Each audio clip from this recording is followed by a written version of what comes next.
I think the $100 million question is how you do it. And I think that is something we need to spend more time on. How do we talk about pleasure to young people? The last thing that I suggest that people go into school is they stand up and they go, we're going to talk about pleasure. More people have sex than vote, more people have sex than drive, we have sex way more often as a society than we recycle, but we have lots of passionate campaigns that speak about these issues. We don't have as many passionate campaigns about sex. And we need to just start by having really simple conversations that will open up the possibility to speak about sex and sexual pleasure. There are spaces in which girls can be invited to talk about pleasure. I have found that talking about bad stuff is a good place to start, because they'll talk about bad stuff. Like, it's okay to talk about when something didn't feel good or felt bad or someone did something wrong to you, as a way just to start the conversation going. And then kind of suggesting that maybe there are some good things that you could talk about. What do you like about your experiences or relationships? And someone has to take the plunge and try it and go first. So what I always do to start my sessions is say, we're going to talk about sex, we're going to talk about bodies, we're going to talk about sexual activity, we're going to talk about pleasure, but what I don't expect in this session is for anybody to share a personal story. And I also say that I won't be sharing any of my own personal experiences. Typically, I would say your parents who pay me through their taxes are paying me to give you sex education. I am not here to answer questions about my sex life in order to establish that sort of gap and my space and their understanding of what the relationship was. The most important thing about being a sexual health practitioner is about finding the language that works for you, and you have to be comfortable with what you're saying, because if you're uncomfortable, that's so easily perceived, and any embarrassment you have will be picked up on by your client and you will make them embarrassed in turn. So every single person I see, I say, I'm going to ask you a heap of really embarrassing questions. Don't be embarrassed. I do this all day long. There's nothing you're going to say that I won't have heard before. So as part of asking them about sex, I'll ask them just generally, and how's that going? And did you feel like you could ask for this? Did you feel like you could ask for that? We just explore it. I don't know if I often use the word pleasure so much as tuning into our bodies and desires. I think that's probably how I put it with clients, and it will be things like self-touch, reading erotica, looking at things that they find sexy, trying to find out what it is for them that's a turn on. And we need to, get a language that we're comfortable with, that we can start using from a young age with children, and names for things that are sayable, and that are permissible. And then we need to be able to introduce pleasure from that starting point, I think, really. We ask young people, why should you have sex? If you're ready, why should you have sex? Either it's pleasurable or you want to have a baby, and that kick-starts that conversation with young people around, well, if you're having sex because you want to and because it's pleasurable, well, how do you ensure that it's pleasurable for both parties? And then it's quite an easy, natural conversation to have when you think about it. I think a lot of people think there's quite big barriers in the way, but then there really isn't. A really nice example of some contraception nurses that I worked with, when they're asking when was the last time you had sex, or do you have a regular partner or multiple partners, they would just say, and do you enjoy it? Was it nice? And that's really, really simple, because then the response you get from there allows you to have a conversation. And just saying, what things do you like? Who do you like? What would you like in a partner? And hopefully from there you can develop conversations about sexual pleasure that aren't as frightening as you might initially think. So you've got to be subtle about it, and you've got to create a relationship with the young people that you're dealing with and respond to their questions and concerns in a way that's effective, which may be, I'm passing around some bits of paper, write down some questions. No, I won't say your names, they go in the hat, I take them out one by one.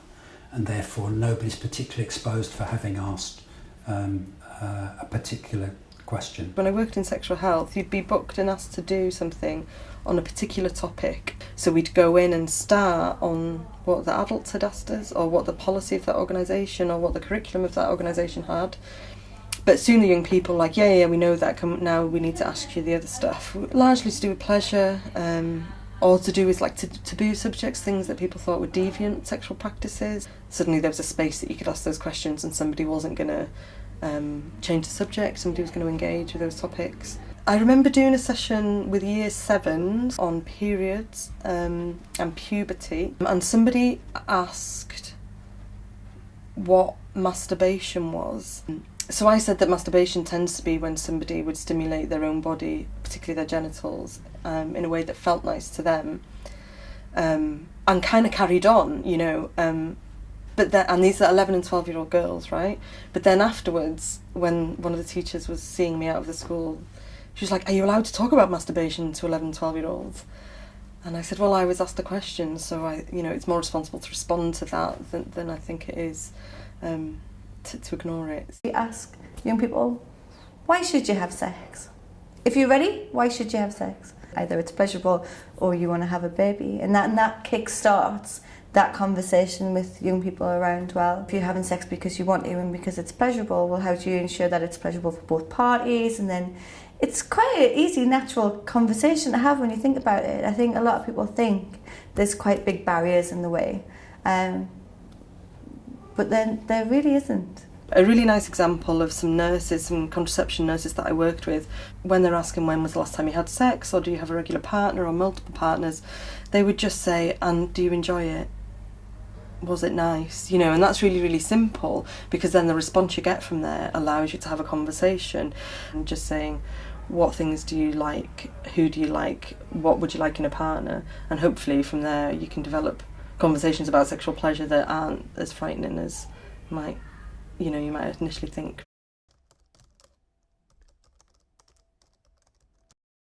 So there's a clip available on YouTube by Betty Dodson, who did a lot of work with women in New York around masturbating around the clitoris, about orgasm, and that she draws the clitoris and she draws the internal structure of the clitoris.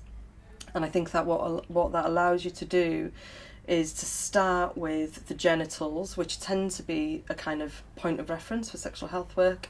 So this is the body, this is the female genitals, but just kind of showing how big it is, how it's only there as a pleasure organ, it doesn't have any other function, how it spreads internally and can be stimulated from different parts of the genitals.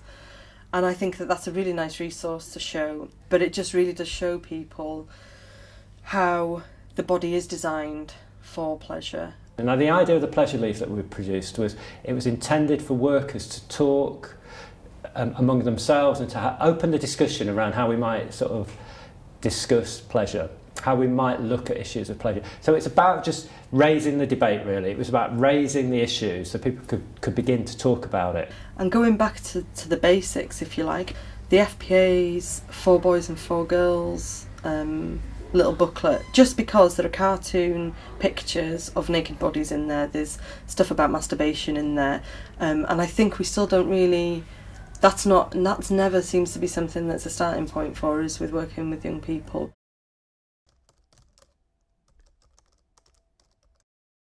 The one that we did today was about a handshake and getting people to negotiate a handshake. Like, let's try something, let's play around with it, let's see what our hands like doing together. You know, in a classroom setting or a therapy room, it can be difficult to do more bodily exercises because sometimes there are restrictions around what you can do, and then, you know, spoken ones are good. And it's also just good to get people using language. Drawing a big body and then starting at the top of the body and working your way down and thinking about what things that we like that make us feel good. So things like having your hair stroked, or somebody whispering in your ear, or really basic things, being kissed on the lips, and then going down the body, and then it can become quite sexual, or it can stay quite gentle and more kind of sensual.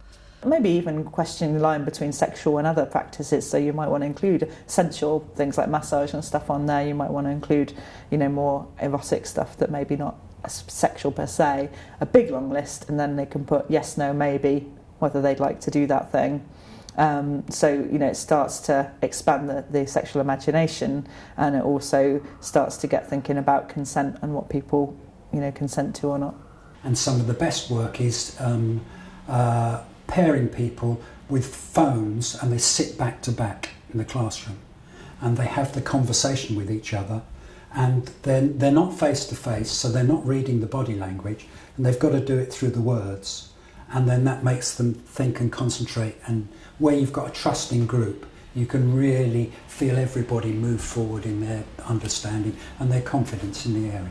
But I also use artwork quite a lot, so I get people making collages or models about their sexual experience. You know, you can maybe model a positive and a negative one. One way I've done that is with LGBT young people, so they model how they feel in their sexuality when they're in an LGBT space versus in everyday life. So they create two models. It could be Lego, plasticine, a collage, and it would take maybe 20 minutes to make the two models, and then we'd have about 40 minutes for discussing the differences between the two models, you know. I remember doing a session all about condoms. So we were saying, you know, look at the range of condoms that you can get. You can get different sizes, you can get pleasure marks, you can get glow in the dark, etc.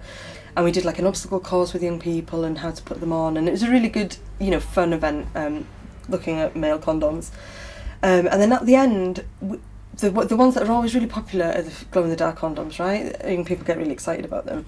So when we took them out and put them on all these demonstrators, and the young people were actually having a feel of them and kind of playing with them, they soon realised that the glow-in-the-dark ones are really thick, and actually they can be quite dry. The lube isn't very lubey on them. And so they started to realise that actually they're really thick, they're probably going to affect the sensation. And they kind of then thought that whilst they're novel and they're quite quirky to have, they probably wouldn't want a thicker condom. They wanted different types of condoms. So they kind of started to talk about pleasure in that session.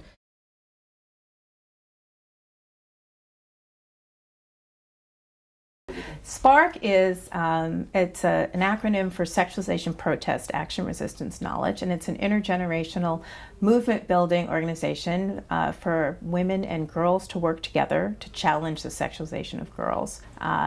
And we engage in a lot of different kinds of social change practices with girls. We train them to be activists, and then we work with them and have had enormous response and success. 17 magazine no longer photoshops girls' faces or bodies. That was a petition that we put up with one of our girls.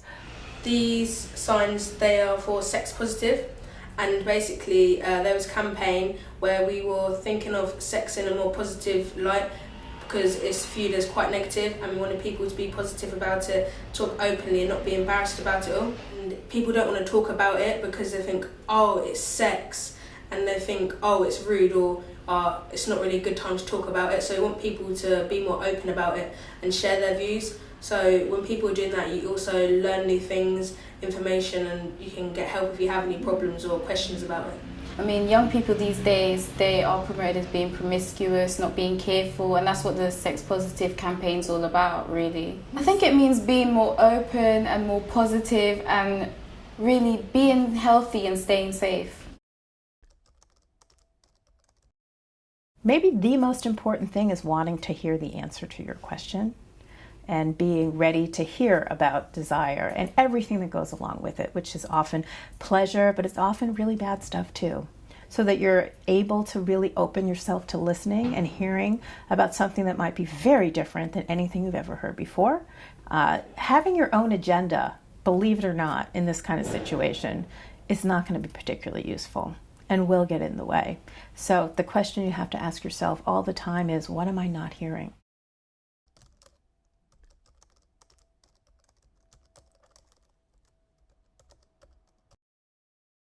If somebody was in sexual health but wasn't confident enough to do it, I would suggest shadowing me or somebody else that delivers sexual pleasure work.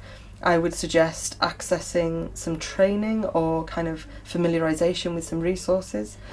I'd look at some worst case scenarios. So what is the worst thing that is going to happen? You're going to go bright red, you're going to get embarrassed, they're going to call your names, and why is that so bad?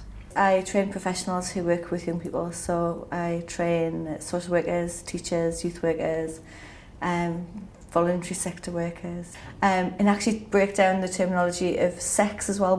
What does sex mean? What acts are included in that? What acts are excluded? And then moving on from that, the whole afternoon's around pleasure and how to be sex positive. Because I do sexual health all day long, it's really easy for me, I think, and I get that, you know. Just come and spend some time in a sexual health clinic, see the kind of things that we ask people, see how people aren't absolutely abhorrent of your question if you've set it in the correct context, and see what a difference you can make if you just make a bit of an effort. I think it's valid for people who are working in sexual health to say, I'm not confident. What we then need to do is to move on, is to shadow with each other, to access training, to look through the resources, and it will have positive outcomes. And everybody loves a positive outcome.